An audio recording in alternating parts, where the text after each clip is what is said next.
And I want to speak to the fact that I believe that this room is filled with God, and that you are heroes to me, and I admire you. Because when you step through these doors, and you decide to be a part of this family, you've made a decision to transcend and to leave darkness behind. And it takes a champion to make that decision. And I really want to speak to the fact that I've had some challenges in the last couple of years myself.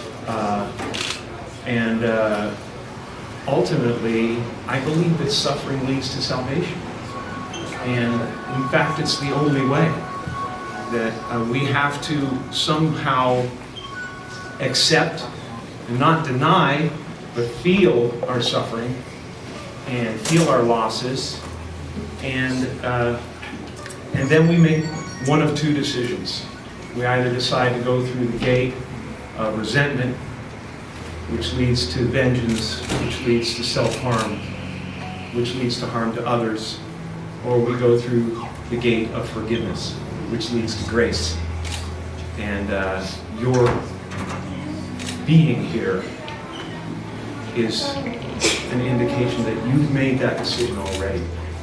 You've made the decision to walk through the gate of forgiveness to grace, just as Christ did on the cross. He suffered terribly, and he was broken by it to the point of doubt and a feeling of absolute abandonment, which all of you felt. And then there was a decision to be made.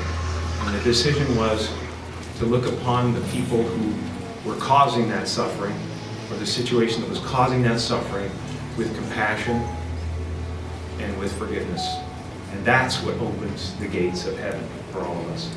So I wish that for all of you. I wish that for myself. I know that, no matter what I've suffered, most of you have suffered worse than that. But that's why I admire you, because you're here. And you will have grace, because this decision has been made. So I'm so glad to be with you and to be a part of this. Thank you, Father Greg. Thank you, John.